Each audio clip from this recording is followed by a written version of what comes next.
Oh! Oh, you almost made me mess up right there.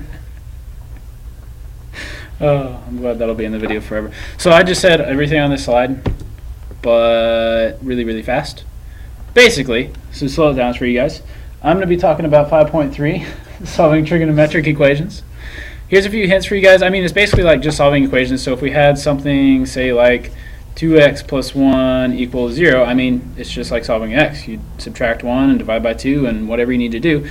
But instead of something like that, you may have like 2 sine of x plus 1 equals 0. Same process, except you're going to get it down so that you have one trig function on one side with your numbers on the other. Okay, that's your first hint. If this is not possible, if you can't make one trig function on one side, and say you have something like cosine squared of theta plus cosine theta or something like that equals 0, then you can factor this thing. You can take a cosine out of both, and then it'll work out from there. Like magic. Okay, so all I'm going to do is there's not really any definitions or anything you need to know. It's all stuff that you learned in 4.2 and 4.3 and 4.4. It's not necessarily inverse equations because we're not going to deal with inverses, but we're just going to find solutions to certain trigonometric functions. So for this example, I want to get all the numbers on the other side. So first I'm going to move over the minus 1 so that I have 2 cosine x equals negative 1. And then we can divide by 2. So that we have cosine of x equals negative 1/2. Well, here you guys have seen things like this. We've had like cosine of theta equals negative 1/2. In order for cosine to be negative, it has to be where it's not positive, right? Yeah. Okay, it's positive in the first and the fourth quadrant, so wherever my angles are, they're going to be in the second and third quadrants.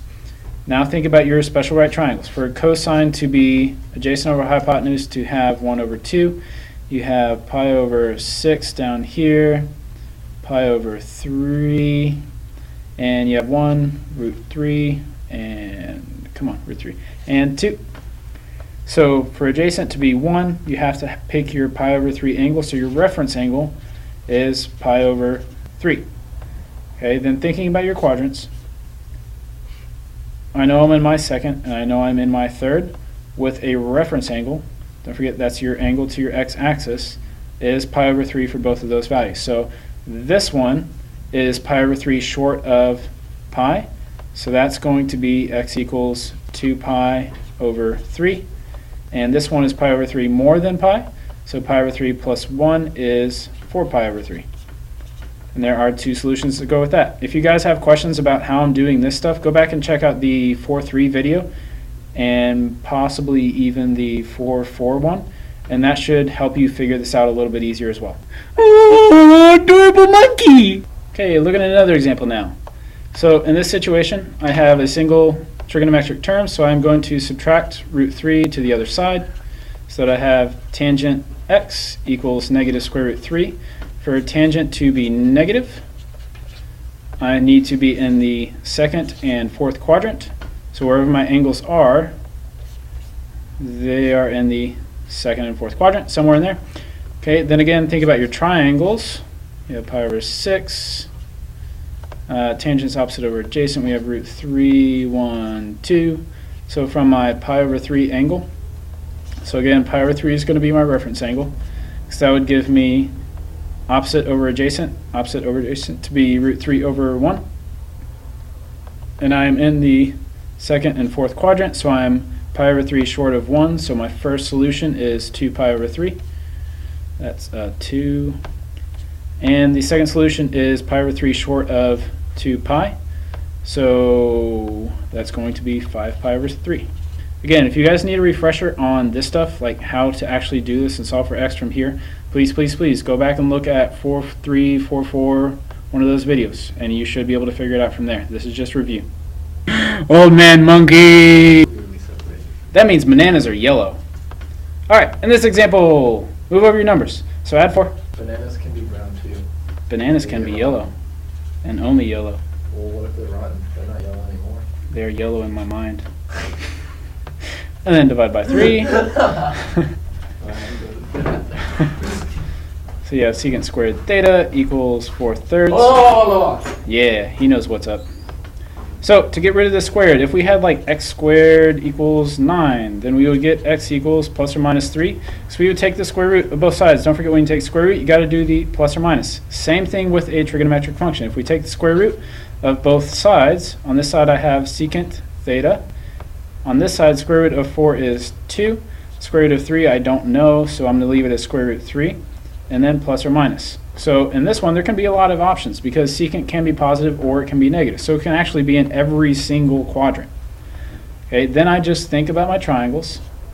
So from here's pi over 3, pi over 6, 1, root 3, 2. Gotta know this. Gotta get it. Jim McNatt or something like that. I don't know. Whatever.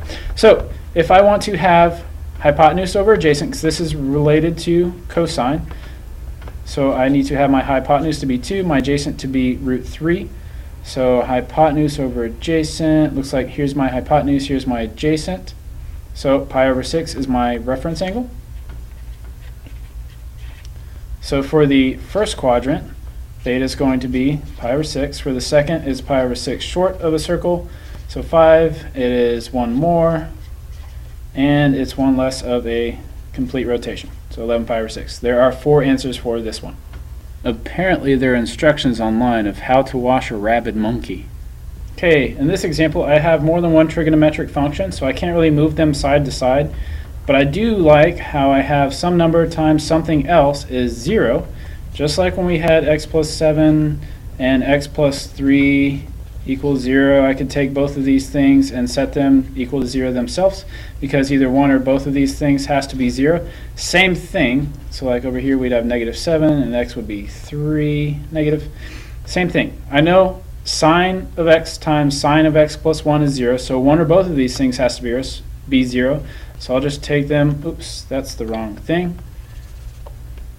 Let's do this. So sine x equals 0, or sine of, oh come on, x plus 1 equals 0, and I can subtract 1 to the other side so that I have sine x equals negative 1. So the only answer that I have for my left one, let's see here, I can think about my points. I have 1, 0, what? Yeah, act like that's a comma. Woohoo! I have 0, 1, I have negative 1, 0.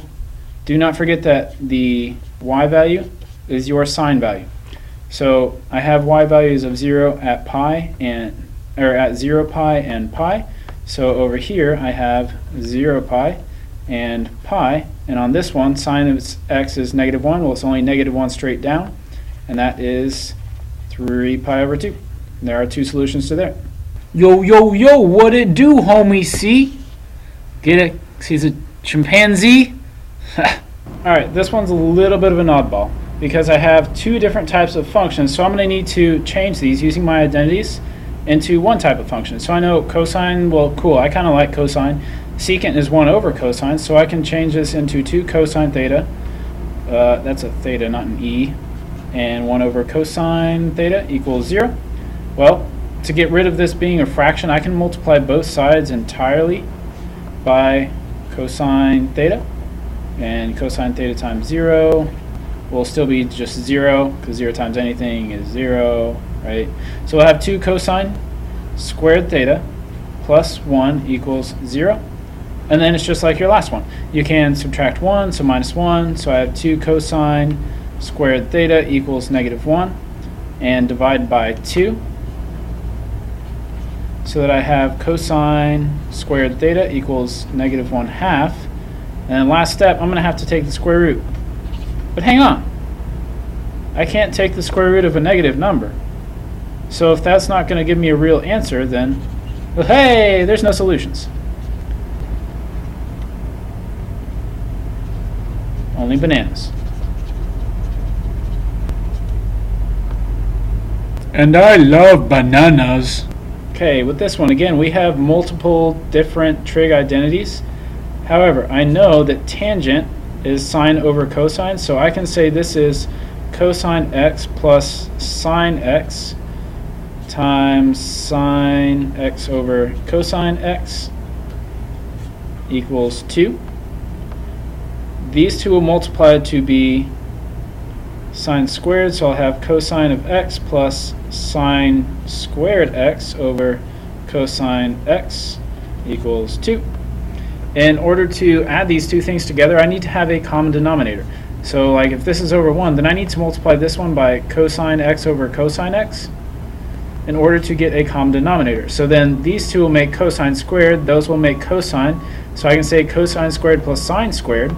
So cosine squared plus sine squared over cosine x equals 2.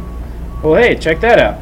Your top part right there, that is an identity. Cosine squared x plus sine squared is 1, so I have 1 over cosine x equals 2.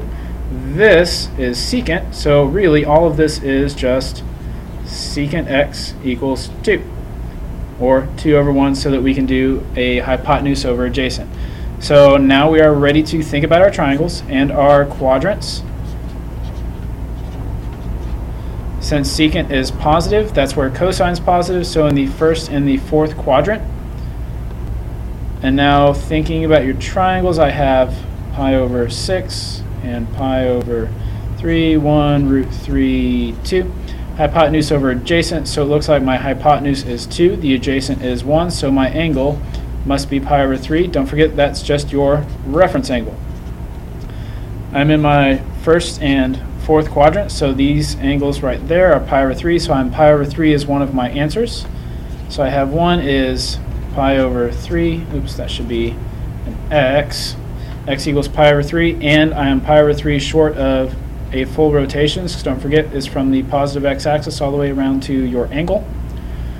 So pi over 3 short of a full rotation would be 5 pi over 3, and there are your two solutions. Good to go. Go! Where are we going? And that's all there is to it, boys and girls. I will see you guys in class tomorrow or Monday if it is a weekend, and I will answer any and all questions that you have. Have a wonderful rest of your night. And of course, thank you as always for watching. Bye-bye!